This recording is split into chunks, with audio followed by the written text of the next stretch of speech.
Merry Christmas to everyone out there.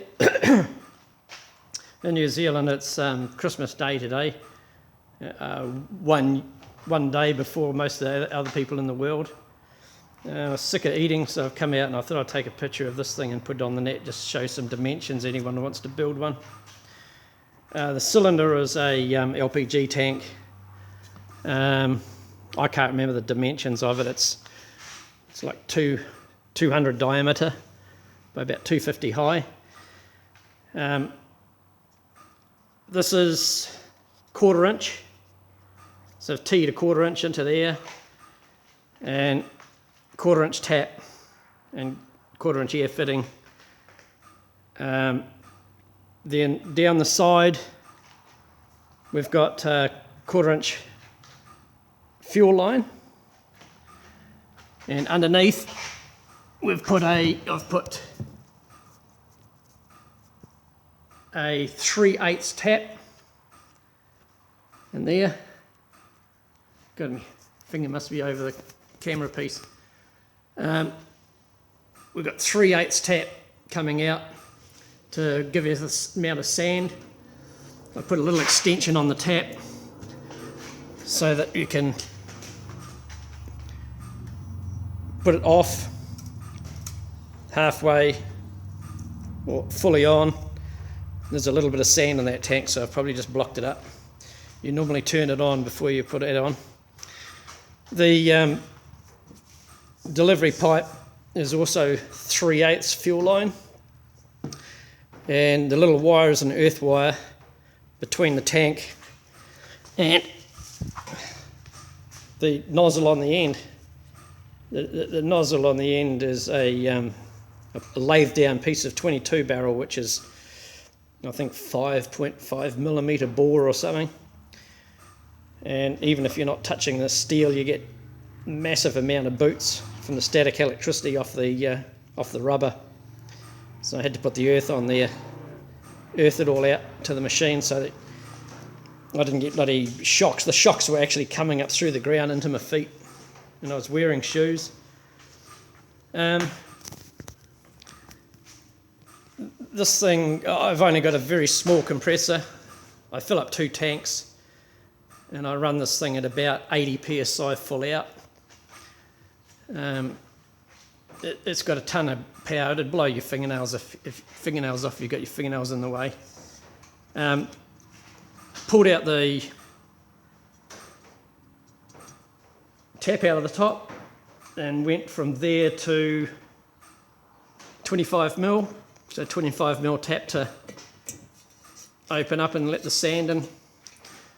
And I built a little funnel out of stainless that I had in the shed. The welds on the inside aren't too flash, but the very first thing I sandblasted was the little funnel and this thing, and painted the tank. The colour that I had in the shed happened to be iron sand, so it's iron sand colour. It works absolutely brilliant. For a little wee sandblaster, it'll chew away at anything. But those are the dimensions if someone wanted to copy something small. I don't think there's no reason that you have to have huge big air lines and stuff. The only thing I have done is put a 1/4 inch air line here and a 3/8 here, so that the air can pick that up as a bit of a Venturi effect in here to pick up the sand. I don't know if I want to fire it up inside my shed, because running it just for a few seconds will absolutely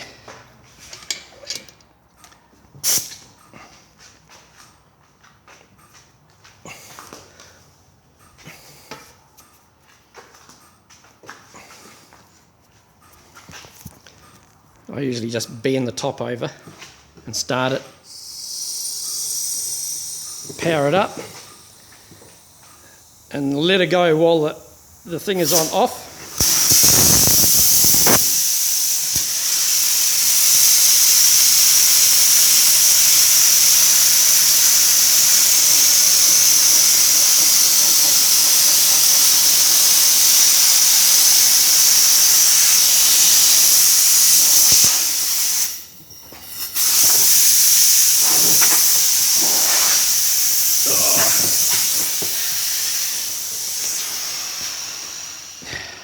just that bit. I got sand all through my feet.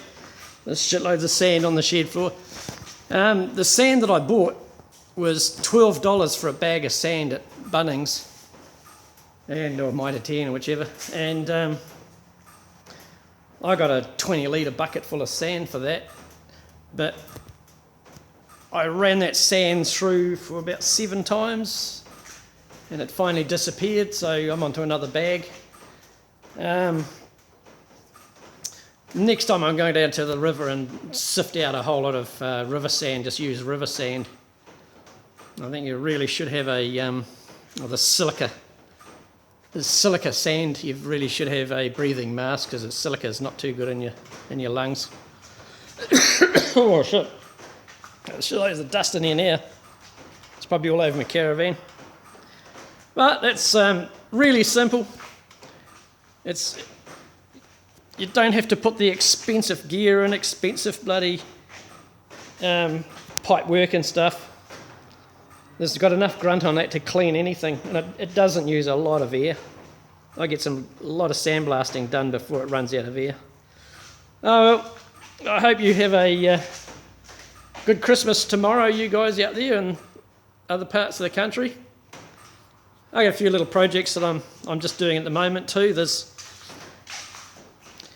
this thing here is a little machine to blast bait out to the ocean when we're fishing.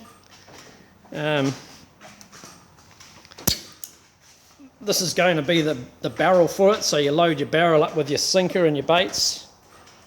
I can either screw a steel barrel or I can use that PVC on the floor and put a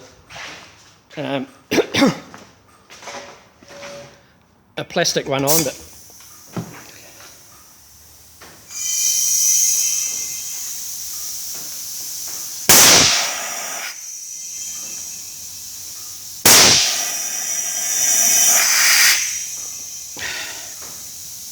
that should be good enough to throw some bait out when I'm fishing.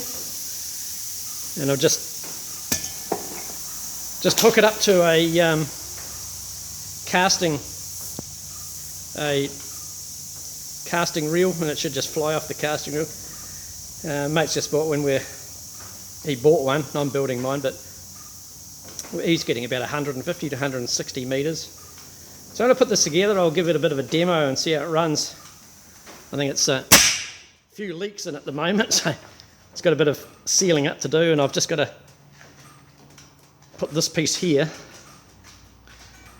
just lay the seat onto that and weld that onto the end of that tube for the barrel, and we'll give it a test run, see how we go. Oh, here's another little thing I've been building.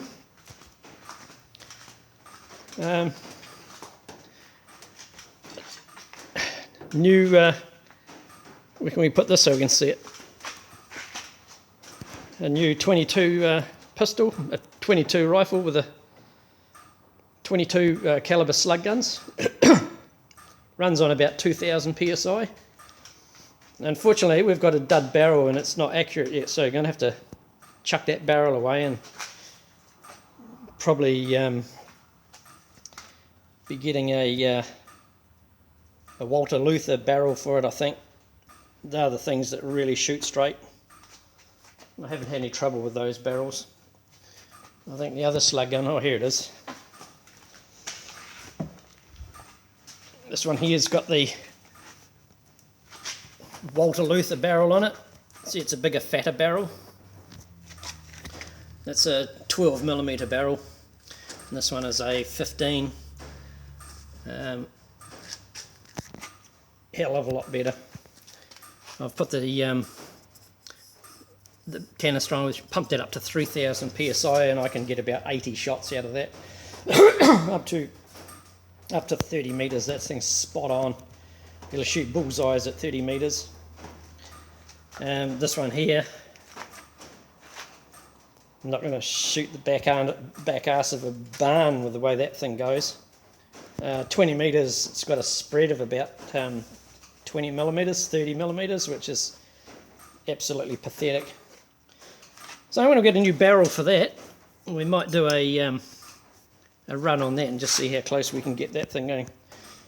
But that one there was my old club gun. I don't go shooting at the club anymore, but that's very, very accurate. That'll put pellets right in the middle of a bullseye at 20 metres just every time. And all it is it's just built on a Crossman 2240 pistol. That's the pistol part of it. So it's got the different stock, different bloody breech, different barrel. I think it's got a different bloody trigger mechanism as well. So the original piece of the pistol is only that little piece of tube just there. Goes really well though. Oh, we might have some more to put on. We're doing a few other bits and pieces, so we'll get back to you after the new year, I think. I'll see you later. Bye.